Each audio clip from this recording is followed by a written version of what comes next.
todos os crentes em todo lugar do mundo. Pois agora, José, como é que nós vamos alcançar todos os crentes no mundo? Está aqui, não está? Não é isso? Com todos os que em todo o lugar... Mãe. Olha, uma cópia simplesmente não tinha a menor esperança de chegar até o mundo inteiro. Não daria, absolutamente não daria. Então, fatalmente, a primeira já vai, haja.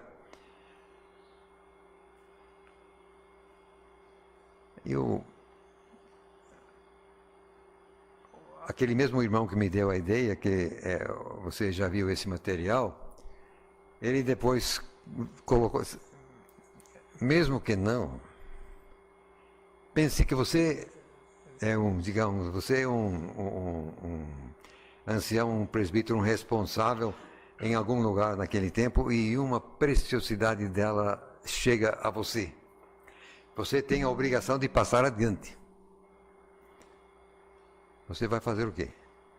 Antes de passar adiante? Você não vai fazer uma cópia? Ora, claro que vai. Você, se você tem que passar adiante, mas antes de passar, você vai fazer sua cópia, não vai? Então, de uma forma ou de outra forma, houve proliferação de cópias logo no começo. Dentro de 1 ano, 2 anos, 3 anos, qualquer livro que já foi entregue ao público já tem, sabe-se lá quantas cópias? Depois, Pedro. A primeira carta de Pedro.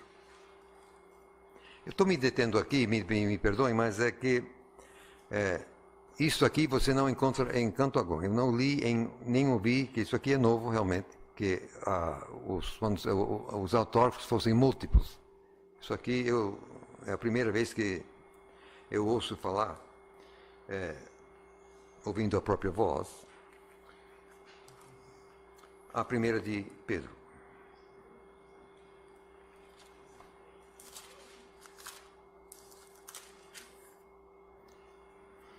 O primeiro verso. Pedro, apóstolo de Jesus Cristo, aos peregrinos da dispersão no Ponto, na Galácia, na Capadócia, Ásia e Bitínia, eleitos e por aí vai. Não sei se você já viu num mapa da Ásia Menor, ocupa praticamente o que hoje é a Turquia, a Ásia Menor, praticamente toda.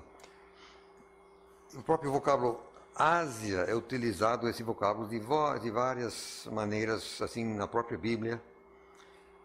Abrange, no fim, praticamente tudo. E eu pergunto, mas o que um apóstolo Pedro, apóstolo aos judeus, à circuncisão, na palavra de Paulo, o que esse está fazendo, escrevendo uma carta para igrejas gentílicas? Eu não posso provar, óbvio, mas eu imagino talvez o seguinte. Quem é que estava em Jerusalém no dia de Pentecostes? Você vendo em Atos a lista de línguas e lugares que tem ali, lá tem 5 lugares que estão dentro daquilo que hoje é a Ásia Menor. A saber, Ásia, Capadócia, Panfilha, Frígia e Ponto. 3 dos 5 que estão na lista de Pedro. E não há por que nós imaginar que nem Pedro e nem Lucas em Atos deu uma lista exaustiva, completa.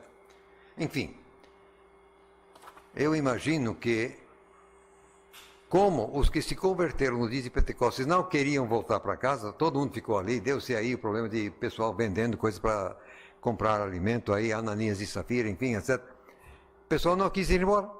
Aí finalmente eu entendo que foi o próprio Deus que utilizou o velho Saulo de Tarso e a perseguição e mandou todo mundo fustigado, correndo de volta para seu lugar de origem.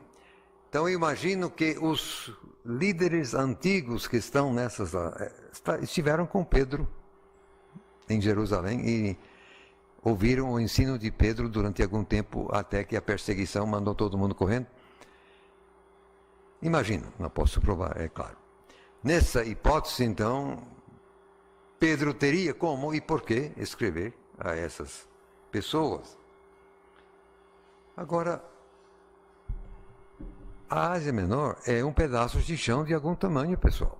Isso aí é muita área. Como é que uma cópia da carta de Pedro vai alcançar 5 províncias, para nem se comentar o resto? Não dá. Fatalmente, Pedro soltou mais de uma cópia.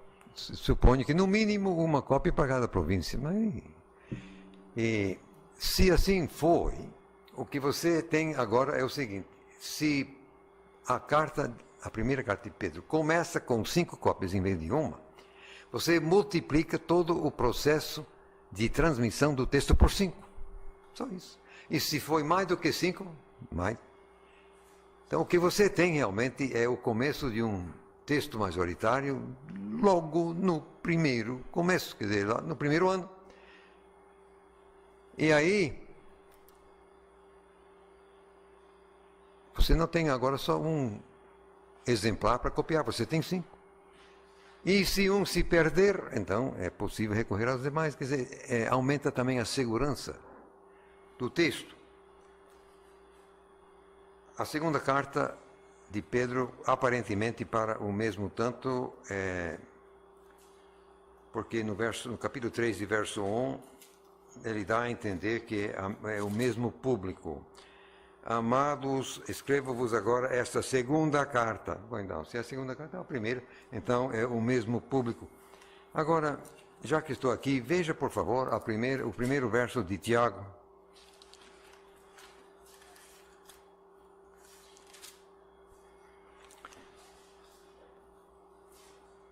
Tiago, servo de Deus e do Senhor Jesus Cristo, às 12 tribos da diáspora, saúde. As 12 tribos, vem cá. Vai uma carta para 12 tribos, mas essas 12 tribos estão espalhadas. A diáspora, a própria palavra diáspora significa que é uma dispersão de algum tamanho. Agora, se as 12 tribos devemos levar rigorosamente de forma literal, eu não sei. Se for realmente uma citação literal, que se existiam exatamente as 12 tribos e Tiago sabia onde estavam e estavam escrevendo para todas elas, rapaz, precisava de uma cópia para cada tribo, porque senão, sabe-se lá quando e como. Agora, isso aqui não é do ar. Vejam, por favor, agora,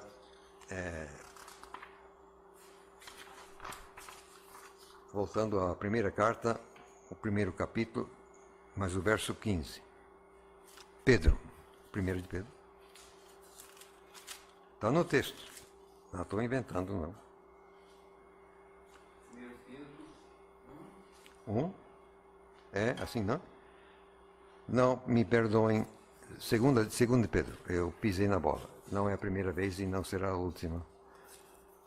Segunda de Pedro.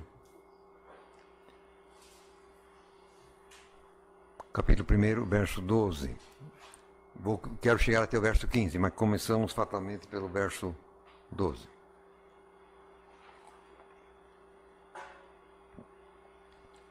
Por isso não deixarei de exortar-vos sempre acerca destas coisas, ainda que bem as saibais e estejais confirmados na presente verdade, e tenho por justo enquanto estiver neste tabernáculo, despertar-vos com admoestações. Essa linguagem, enquanto eu estiver neste tabernáculo, ele está falando da sua própria morte física. Deus já havia revelado a ele que ia morrer.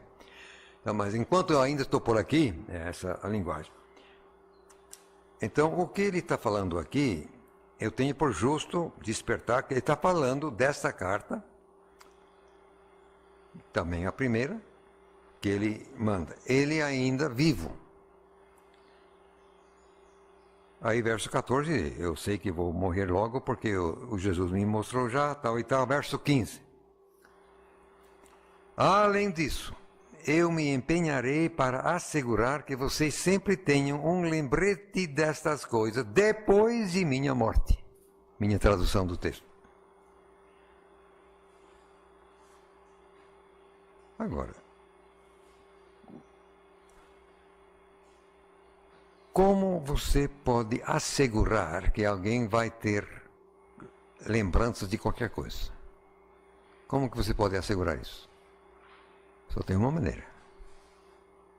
Escrever. A única maneira de você assegurar uma lembrança é escrever, senão não tem jeito. Mas, ouça o que ele fala aqui. Eu vou me empenhar que eles possam assegurar tal e tal depois da minha morte. Mas, como? Não pode dizer respeito àquilo que ele já falou no verso 14 ou 13, porque então fica sem sentido.